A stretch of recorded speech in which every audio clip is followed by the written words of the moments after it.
Welcome back to the Deep Dive. Today we are jumping into one of the world's most, I think it's fair to say, complex and critical partnerships.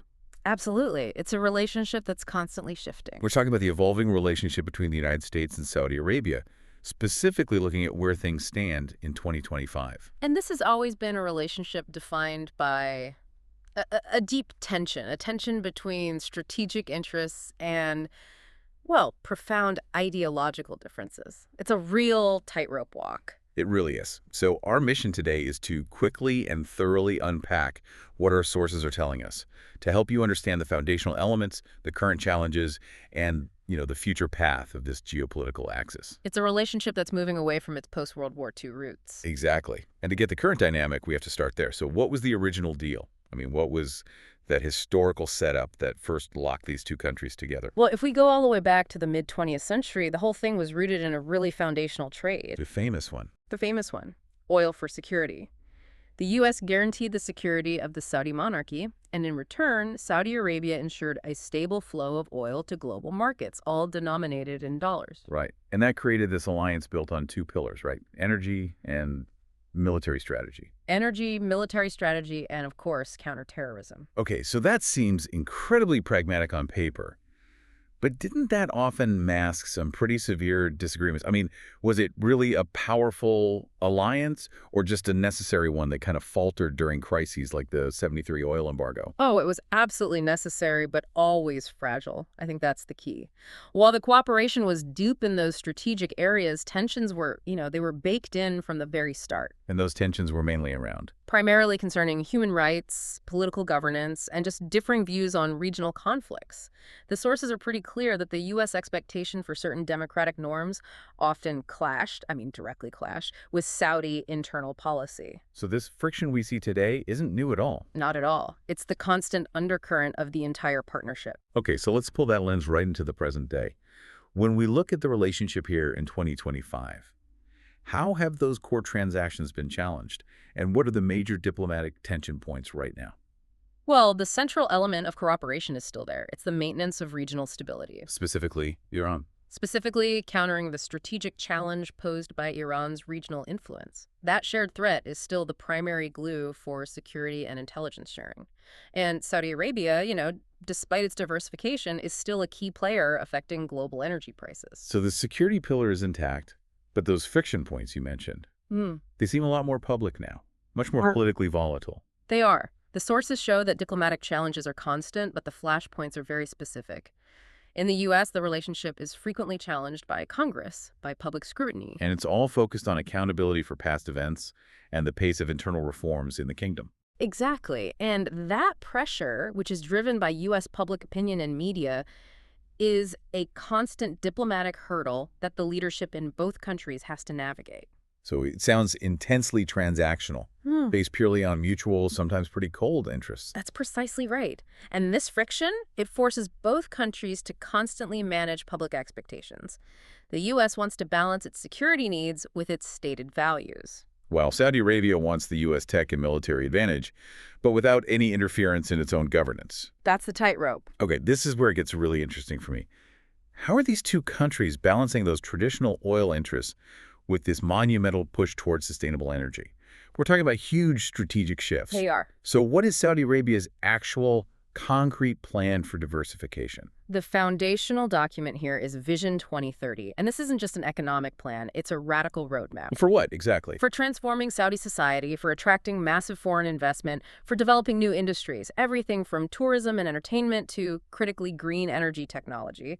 Now, when we talk about a shift on that scale, I mean, moving a petrostate off oil in a single generation, what are the biggest risks the sources highlight for Saudi Arabia in pulling off Vision 2030? Because the money for something like NEOM alone is just staggering. The risks are enormous. You've got implementation speed, a reliance on very speculative international investment, and the huge social challenge of adapting a historically subsidized economy to a competitive global standard. But the U.S. is engaging with it. Oh, absolutely, because it creates enormous opportunity. So how does the U.S. support this pivot away from the very oil dependency that defined their alliance for half a century? The support is really focused on collaboration in clean energy technologies and investments. Specifically, the U.S. is very keen on promoting tech transfer and joint ventures in renewables. Because both countries see that the next form of energy dominance won't just be petroleum. It'll be the technology that powers the energy transition. Let's get a bit more granular on that. We hear terms like solar and hydrogen. What's the strategic benefit of hydrogen for Saudi Arabia? It always gets highlighted. It's highly strategic. Saudi Arabia has world-class resources for both blue and green hydrogen. Okay, can you quickly break that down? Green versus blue? Sure. Green hydrogen uses solar power, which they have in abundance, to electrolyze water. But they also have massive natural gas reserves, which can be used to create blue hydrogen, Which is a lower carbon fuel. a lower carbon fuel, and it allows them to leverage their existing hydrocarbon infrastructure while they transition. And U.S. companies see a huge opportunity in helping with the tech for carbon capture and efficient hydrogen transport. So the joint aim has shifted. It's no longer just about oil security. It's about jointly leading the next global energy market while still keeping the old one stable for now. That's a very difficult balancing act. It is. And it means the U.S. incentive for stability in the Gulf remains incredibly high, even if the strategic commodity is changing from, say, crude oil to technology. Okay, we have to move to the geopolitical side. The Middle East is, well, it's always navigating conflicts. How does the U.S.-Saudi partnership physically manage this landscape, especially with active conflicts? Security coordination is absolutely essential, and it's ongoing. They continue to coordinate on protracted conflicts, primarily Yemen and Syria. And how has that changed? In Yemen, the focus has shifted heavily towards supporting diplomatic solutions and securing supply lines, not so much direct military involvement anymore. In Syria, it's more about intelligence sharing to stabilize the region and manage the threat of extremism. And the real glue holding all of that together, despite all the friction, is still the perceived threat from Iran. How does that look in 2025? Shared concerns about Iran's regional ambitions, its missile programs, its proxy networks, its nuclear trajectory, that keeps the security cooperation incredibly robust. So U.S. military support is still seen as irreplaceable. Irreplaceable for Saudi defense planning, yes. And that common threat perception is the anchor that stops the whole relationship from dissolving under diplomatic pressure. But the playing field isn't just defined by those traditional rivals anymore. There's a new variable that changes the calculation for both Washington and Riyadh, China. Exactly. The rise of China's influence in the Gulf is the most complex new dimension we've seen in decades. The U.S., for a long time, enjoyed unipolar security hegemony in the region.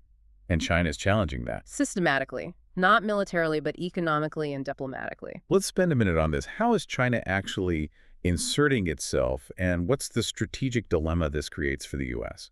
Well, China is engaging mainly through infrastructure, trade, and diplomacy. And often outside the traditional dollar-based system, we're seeing their involvement in huge Belt and Road projects across the Gulf. And crucially, they mediated the deal between Saudi Arabia and Iran. That's the big one. China successfully mediated the restoration of diplomatic ties between Riyadh and Tehran, a huge diplomatic win that Washington was either unable or maybe unwilling to achieve. That mediation felt like a real wake-up call.